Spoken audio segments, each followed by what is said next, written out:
There is a land that would be dead, but the river inundates the land and gives it life every year. The river is the Nile, so the land must be Egypt. And if we think about the time of the pharaohs, then we think about the great buildings of Egypt, the pyramids, the temples, the palaces. And we also, if we come from a Judaic-Christian background, might think of the Exodus and the slaves in Egypt. And Egypt certainly had slaves, but they didn't build the pyramids. That's a complete myth. If a non-Egyptian had touched the pyramids, that would have been death. They were holy buildings. No. Egypt had slaves. And let's go to a slave market and learn about the fate of one of those slaves, Rhadopis. So this is the story of Rhadopis, and this is how I will tell it to you. In a slave market, in the ancient land of Egypt, there was a girl waiting at the end of a line to be chosen and paid for, bought and sold like a bag, a sandal, a shirt. She waited all day, while the buyers came along the line of slaves, feeling their muscles to see if they were strong, opening their mouths and looking at their teeth to see if they were healthy enough to work. But nobody bought Rhadopis. And as the sun was going down and Ra was driving his chariot into the underworld and the slave market was starting to pack up, a merchant walked along the line of slaves. And he stopped in front of Rhadopis, and he didn't feel her muscles. He didn't open her mouth and look at her teeth. Instead, he looked into her eyes, and what he saw there was the light of intelligence. And so he paid the asking price and bought the woman Rhadopis. He took her back to his home, and she had never seen a home as beautiful as this. Low, painted white walls, a courtyard with palm trees giving shade to a swimming pool. But we now find her inside the house, in the main room of the house, and her new owner is standing over her, and she is lying on the ground with her face pressed into the stone, and her new owner says to her, "My child, what is your name?" And she says, "My name is Rhadopis, and I am your slave." But the merchant gently lifts her to her feet, and she is looking down at the stone floor, and so he gently puts his hand under her chin and lifts her head so that he is looking into her eyes, and he says, "Rhadopis, I have a house full of slaves. I don't need any more. From this day, you are not my slave. From this day, you are my daughter." And so Rhadopis, the Egyptian slave, became an Egyptian lady. A lady with her own servants to care for her. A lady who had scented oil poured into her hair every day, who had her eyes painted with black coal, and who could go swimming in the pool, in the courtyard, in the shade of the palm trees, while her servants talked to her of this and that and nothing else. Well, one day, Rhadopis was swimming in the pool, and her servants were sitting at the edge of the pool, letting the cool water run through their fingers. And they were talking to Rhadopis as she swam, talking, screaming. Rhadopis was surprised at the sound of their screams, and she lifted her head to see her servants running behind the trees and peering out at her behind the trees, shouting, "Quick, mistress, quick! Go under the water! Go under the water! Look!" And they pointed up into the sky, and coming out of the sun towards Rhadopis, there was a falcon with its talons outstretched, ready to strike, with its beak sharp and pointed, ready to tear her flesh. Rhadopis took a gulp of air and went under the water.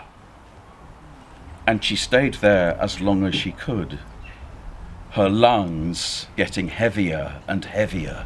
She looked up through the water and she could see the falcon was circling over the swimming pool. It was no good. She couldn't stay under the water any longer, and in the end, she breached the surface of the water, her head coming up for air. She opened her mouth, gulped the air, and the falcon dropped to the side of the pool, landing on a pair of shoes that Rhadopis had left there, a pair of shoes that her new father had given her, a pair of shoes, sandals really, that were so beautiful, so delicate. They looked as if someone had taken rose petals and sewn them together to make footwear. And Rhadopis watched the falcon land on her sandals and in its sharp talons gently take one of the shoes and fly up out of the courtyard and back into the sun. There is a land that would be dead, but the river inundates the land and gives it life. And the river is the Nile, so the land must be Egypt. And in Thebes, the capital of Egypt, Pharaoh was sitting upon his throne. He wore the crowns of Upper and Lower Egypt. In his hand, he carried the crook, in his other hand, the flail. The crook, like a shepherd's crook, because Pharaoh is the shepherd of his people. The flail looks like a whip with wooden sections on the thongs. And this is a whip, but it is a whip used to prepare grain for making flour, for making bread, because Pharaoh feeds his people. And Pharaoh sits with the crook and the flail, listening to his advisors in his great hall of the palace of Thebes, and they are boring him, because they are talking and talking and talking and talking and screaming.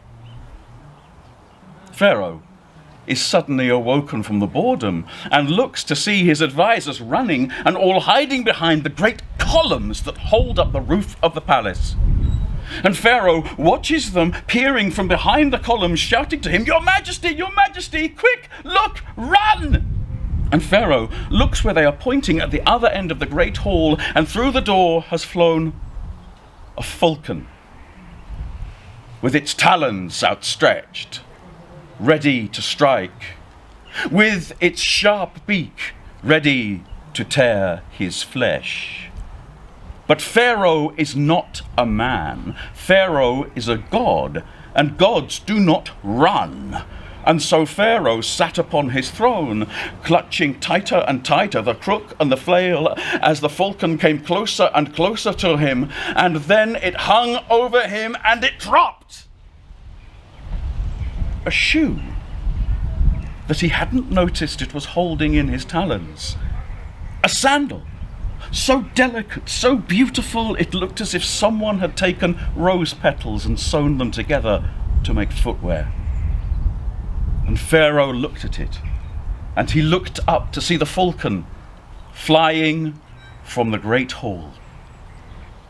The falcon is a bird, but it is also the god Horus. And if the god Horus has given Pharaoh this shoe, then it is a message, this delicate, beautiful shoe. And Pharaoh calls his advisors and his generals, and he says, Find the woman whose foot fits this shoe, for she will become the queen of Egypt. And they searched Egypt.